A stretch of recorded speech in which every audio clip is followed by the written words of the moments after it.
Shalom saudara yang terkasih dalam nama Tuhan dimanapun Anda berada. Kita mengucap syukur di hari yang baru, bulan yang baru. Kita kembali boleh datang beribadah kepada Tuhan. Mari sebelum kita mulai ibadah kita bersama berdoa. Bapa di dalam surga, kami mengucap syukur untuk bulan yang baru. Kau masih berikan kami kesempatan untuk datang beribadah kepada Engkau ya Bapa. Tuhan, kiranya Engkau berkati ibadah pada hari ini, Engkau berkati perjamuan kudus hari ini, Engkau berkati firman Tuhan, puji-pujian yang kami naikkan Tuhan, biarlah semuanya berkenan kepada Engkau. Terima kasih Bapa, biarlah ibadah ini boleh menjadi berkat bagi jemaat-Mu dimanapun mereka berada. Dan kami mau persembahkan ibadah ini Tuhan untuk kemuliaan nama-Mu. Di dalam nama Tuhan Yesus Kristus kami berdoa. Haleluya, amin. Selamat beribadah, Tuhan Yesus memberkati.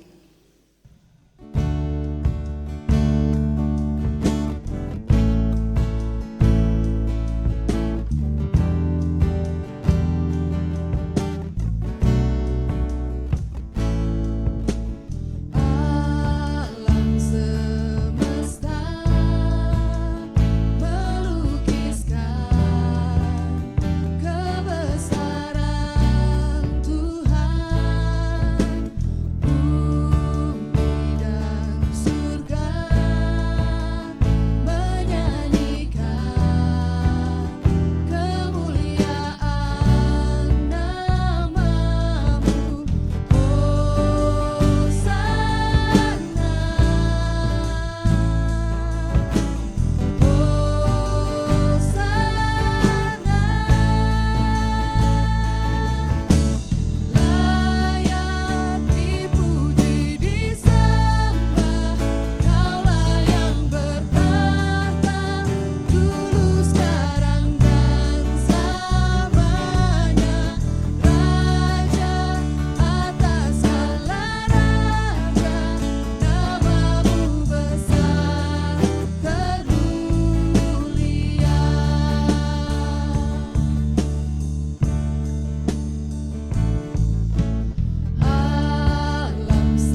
Shalom, selamat berjumpa lagi dalam ibadah minggu kita hari ini.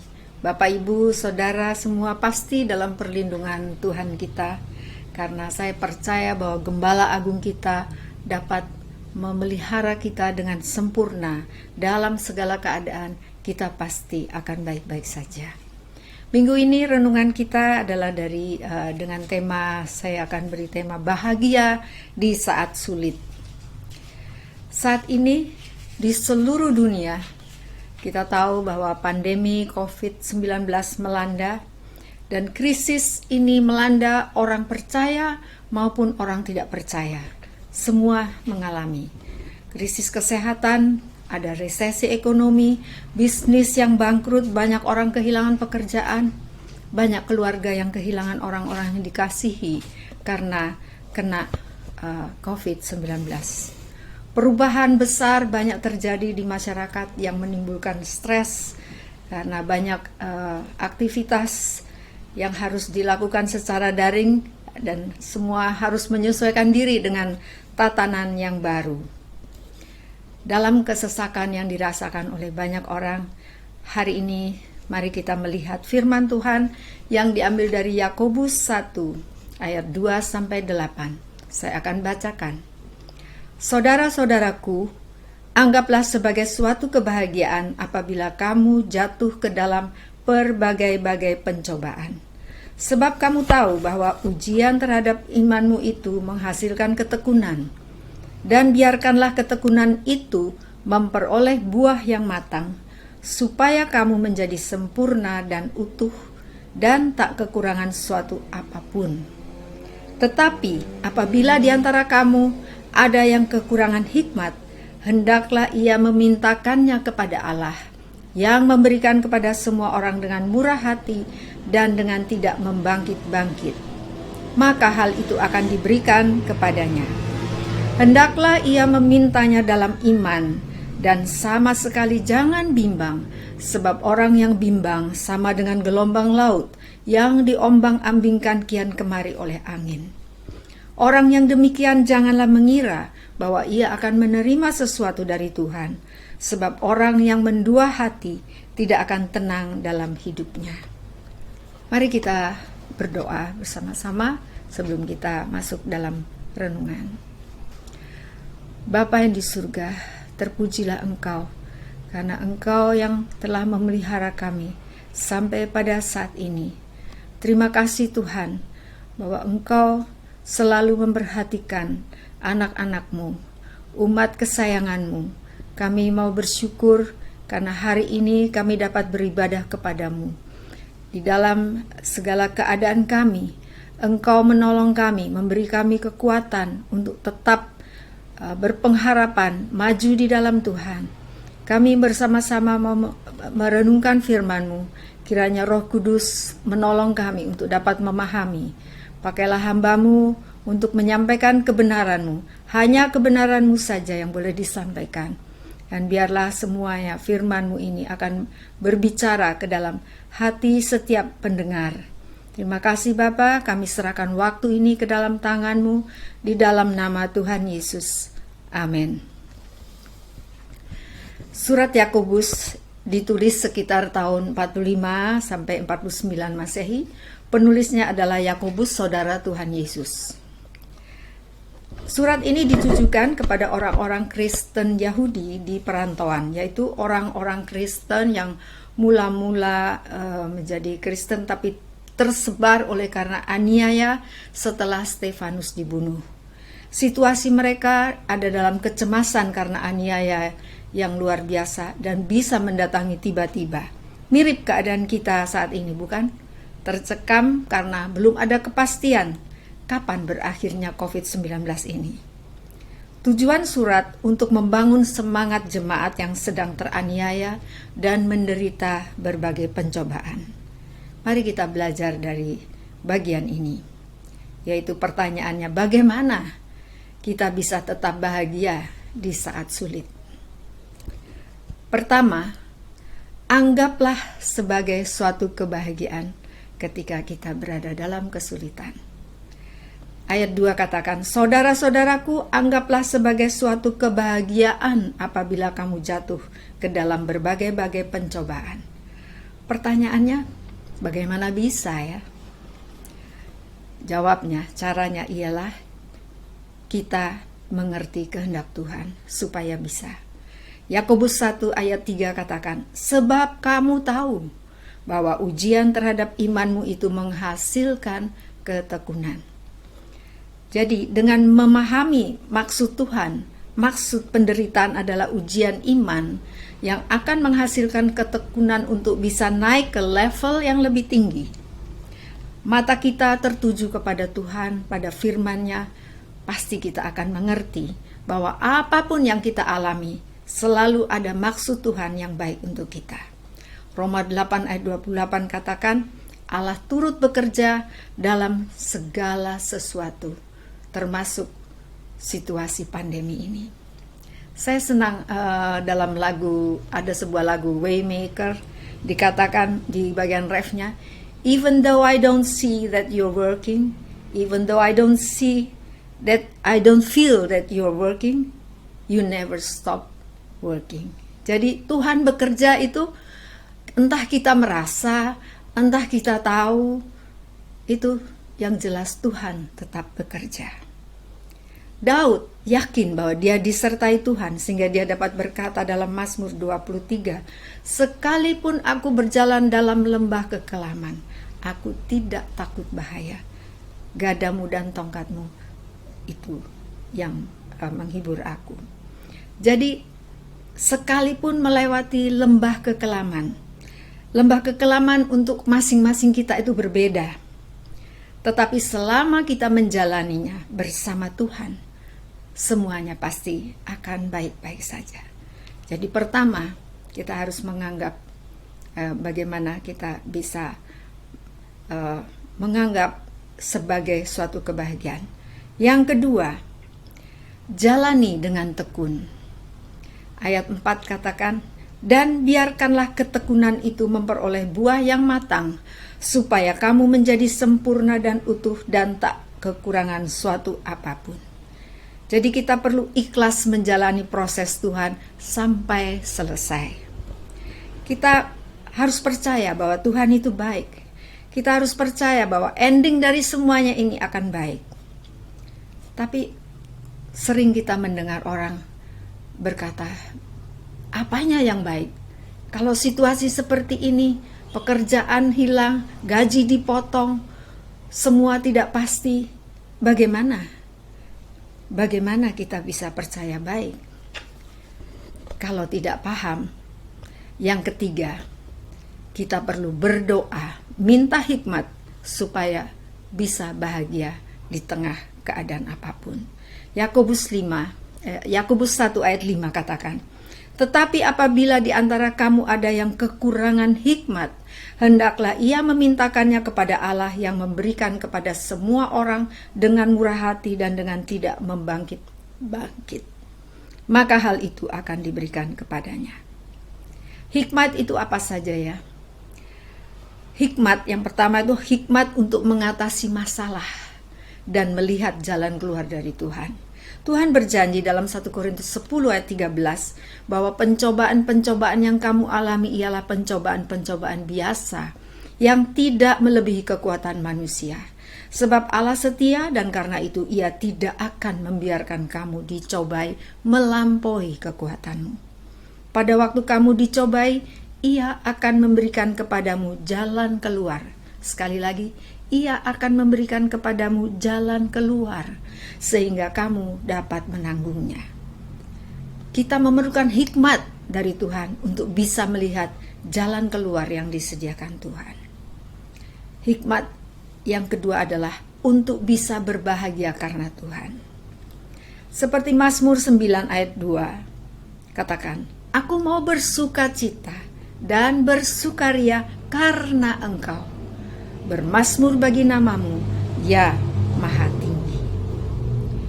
Bersukacita tidak selalu karena materi, tidak selalu karena situasi yang menyenangkan atau orang-orang yang menyukakan kita, tetapi sukacita tertinggi adalah bersukacita karena Tuhan, bermazmur bagi nama Tuhan.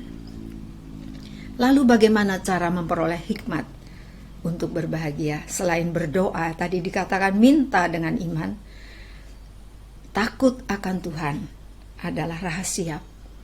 Amsal 9 ayat 10 katakan permulaan hikmat adalah takut akan Tuhan dan mengenal yang Maha Kudus adalah pengertian.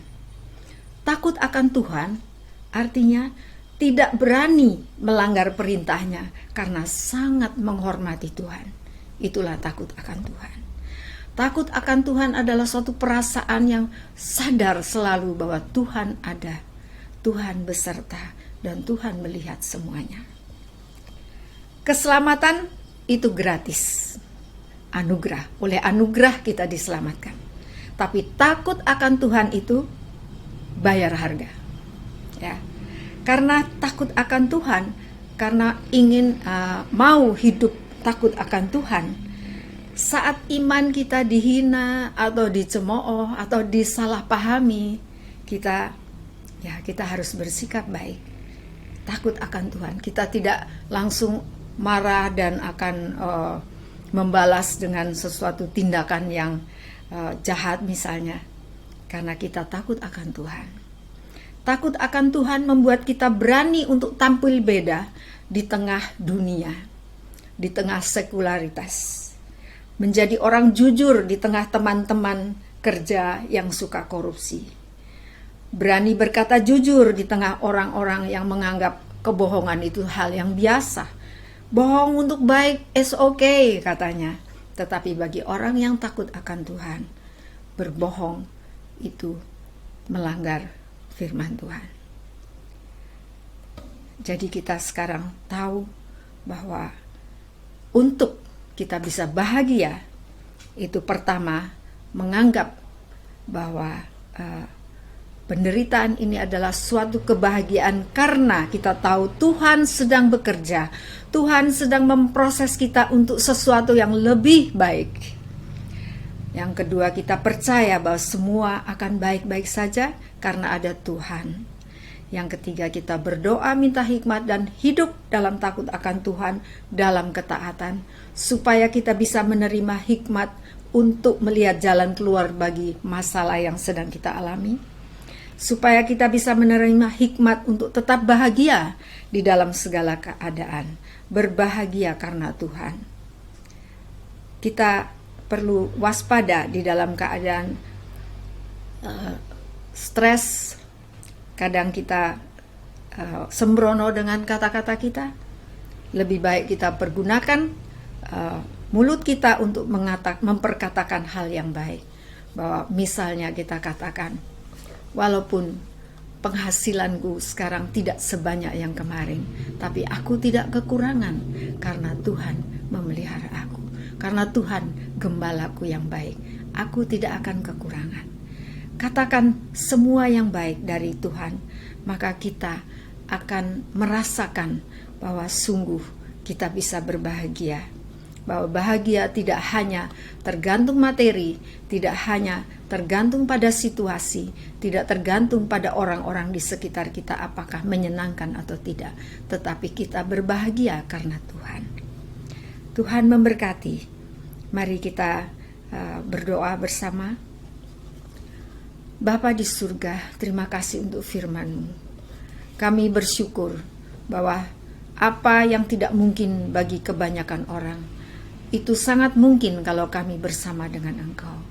Engkau berjanji akan memberikan kebahagiaan. Engkau berfirman, berbahagialah orang yang takut akan Tuhan, yang sangat suka pada segala perintah-Nya.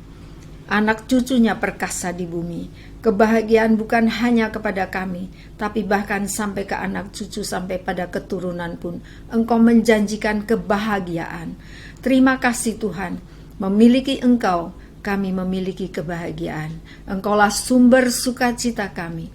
Kami mau katakan bahwa aku mau bersukaria, aku mau bersukacita karena Engkau Tuhan. karena Engkau gembala kami, karena Engkau memenuhi segala keperluan kami menurut kekayaan dan kemuliaan-Mu dalam Kristus Yesus. Karena Engkau memberi kami kekuatan sehingga segala perkara dapat kami tanggung di dalam Engkau. Terima kasih Tuhan, kami dapat berkata kepada jiwa kami, pujilah Tuhan hai jiwaku. Terima kasih Tuhan, kami bersyukur untuk firman-Mu. Biarlah Engkau memberikan kepada kami kuasa Roh Kudus untuk kami dapat melakukan, kami dapat menjalani, menghidupi semua yang kami dengar tadi. Terima kasih Tuhan, kami mau mengucap syukur di dalam nama Tuhan Yesus. Amin.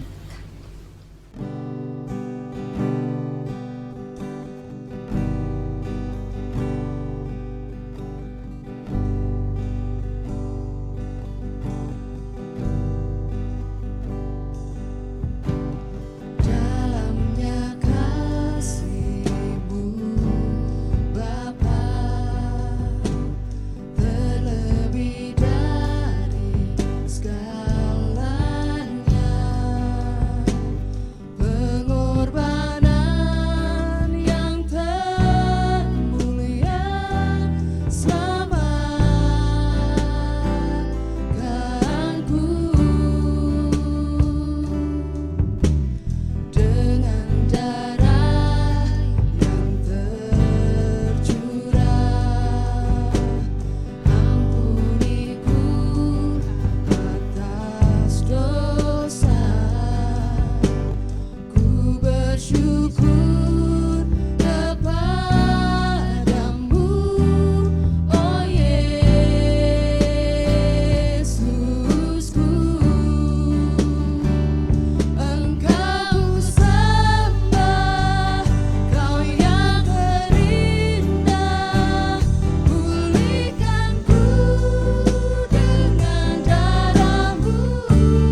Shalom Bapak Ibu, saudara-saudara yang dikasih Tuhan. Saat ini kita akan bersama-sama memperingati pengorbanan dan kematian Tuhan Yesus Kristus melalui perjamuan kudus. Mari kita berdoa bersama-sama. Bapa di surga, terima kasih Engkau telah mengaruniakan kepada kami Yesus Kristus untuk menjadi Tuhan dan Juru Selamat kami. Kami saat ini ingin bersama-sama mengingat akan pengorbanan dan kematian Tuhan Yesus di kayu salib dengan merenungkan firman Tuhan. Kami mohon berkat-Mu agar kami dapat memahami firman-Mu dan kehendak-Mu. Di dalam nama Tuhan Yesus kami berdoa. Amin. Bapak Ibu Saudara, pembacaan diambil dari Lukas 22 ayat 14 sampai 20. Demikian bunyinya. Ketika tiba saatnya, Yesus duduk makan bersama-sama dengan rasul-rasulnya.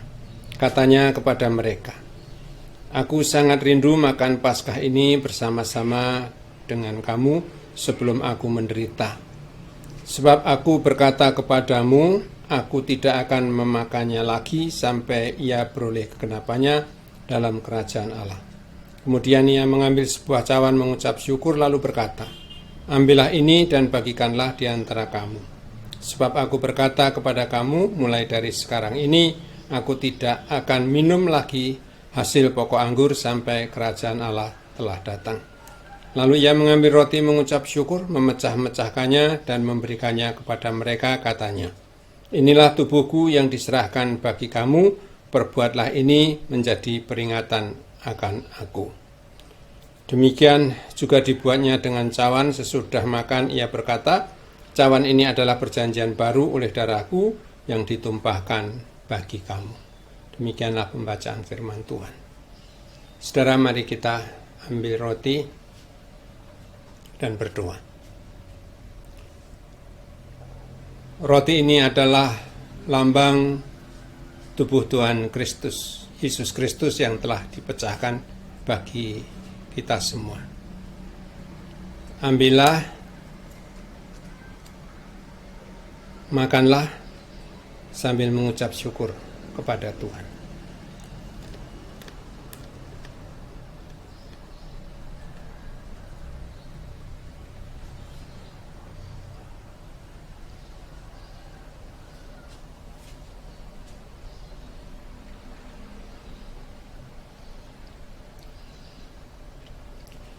Ambillah anggur dan minumlah sambil mengucap syukur kepada Tuhan bahwa anggur ini merupakan lambang darah Tuhan kita Yesus Kristus. Mari kita minum sambil mengucap syukur kepada Tuhan.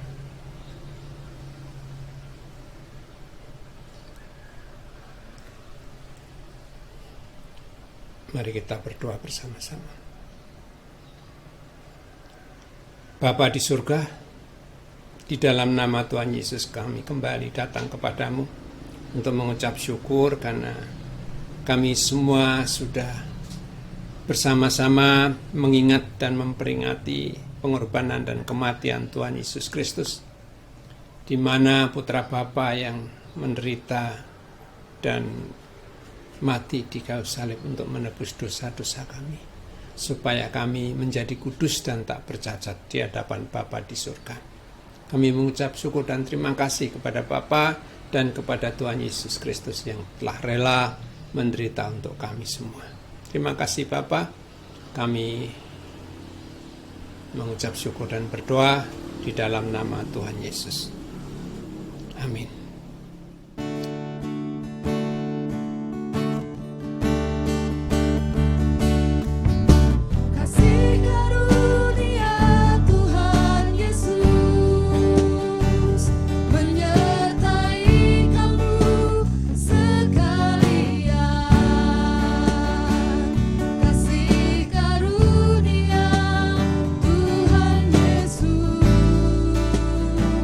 Menyertai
Terimalah berkat dari Tuhan kita Yesus Kristus. Tuhan memberkati engkau dan melindungi engkau. Tuhan menyinari engkau dengan wajah-Nya dan memberi engkau kasih karunia. Tuhan menghadapkan wajah-Nya kepadamu dan memberi engkau damai sejahtera. Amin. Tuhan Yesus memberkati, sampai kita berjumpa kembali.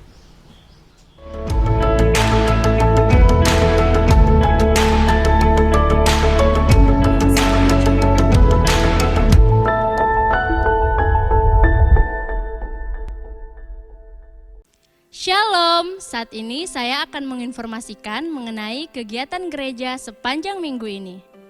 Meskipun saat ini kita terbatas dalam beraktivitas, tetapi bukan berarti kita tidak dapat mengadakan persekutuan.